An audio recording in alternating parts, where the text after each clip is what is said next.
এসব গাড়ি বন্ধ করে তাদের বাড়ি ঘরগুলো যদি আমরা তাহলে তারা রাজনীতিতে আসতে চাইবে না। আমরা জনগণ যেমন ছোট ছোট ঘরে থাকি, বাসে চড়ি, তাদের সুযোগ সুবিধা বন্ধ করে দেয়, তারা রাজনীতিতে আসতে কখনোই চাইবে না। দ্বিতীয় কথা হলো এই যে স্থাপনাগুলো ভাঙা হয়েছে, এটা হলো একটা মানে বাস্তব চিত্র। এরকম করে এই স্বৈরাচারের প্রেতাত্মারা স্থাপনার চেয়ে অনেক বেশি ভয়ঙ্কর হইল সরকারি বেসরকারি স্বায়ত্তশাসিত অফিসগুলোতে। এক একটা অফিসে 14, 15, 20,000 করে আওয়ামী লীগের সমর্থক আছে, যারা বিনা পরীক্ষায় বিনা প্রতিযোগিতায় মেধাবীদের পেটে লাথি দিয়ে চাকরি করতেছে বুক ফুলিয়ে।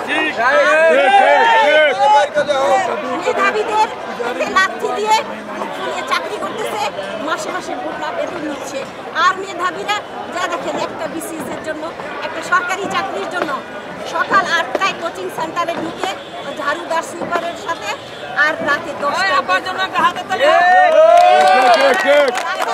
10টায় বের হয়। তারা বুড়া হয়ে যাচ্ছে, তাদের মাথা চুল পড়ে গেছে, মন তাদের অতিষ্ঠ হয়ে গেছে, মানসিকভাবে তারা পাগল হয়ে যাচ্ছে। একটা চাকরি নাই, আপনারা জানেন চাকরি না থাকলে বাবা মাও ভালোবাসে, তারপরে বিয়ে শাদী তো দূরের কথা, জীবন তাদের একটা বাজেভাবে জীবন কাটে।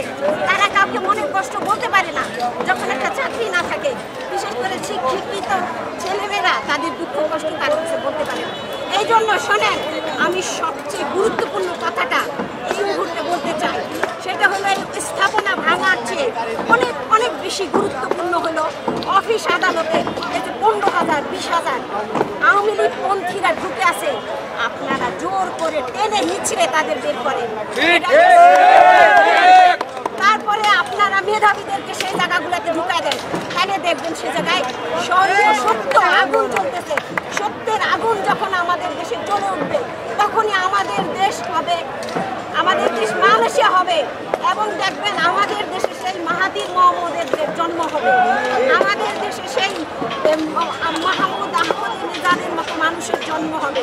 আপনারা আগে প্রতিষ্ঠান খালি করেন, যেমন আপনারা বুলডোজার কর্মসূচি চালিয়েছেন, প্রতিষ্ঠানগুলিতে আপনারা শুদ্ধি অভিযান চালান, যে একটা পরীক্ষাবিহীন লোক কোনো প্রতিষ্ঠানে চাকরি করতে পারবে না।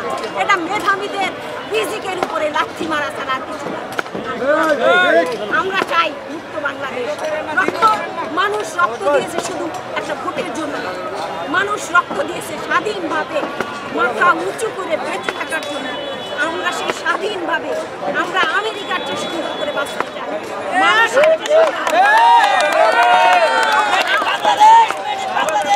হাসিনা যেটা করছে সেটা ফাইজলামি, আর তার এই যায় ভাঙ্গাচুরা ঝুরঝুরা একটা ভবন, এটা ফাইজলামির বহিঃপ্রকাশ। জাতি অশিক্ষিত না, মূর্খ না, জাতি তার চেয়ে অনেক বেশি বুঝে, জাতি পড়াশোনা করে, তার মতো পচা বস্তপচা রাজনীতি করে না।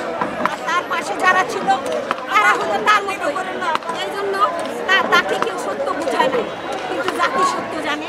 সেই সত্যের বহিঃপ্রকাশ করতে হবে, প্রতিষ্ঠানগুলোকে পরিষ্কার করতে হবে, এবং প্রতিষ্ঠান যতদিন প্রতিষ্ঠান পরিষ্কার না হবে, এই হাসিনার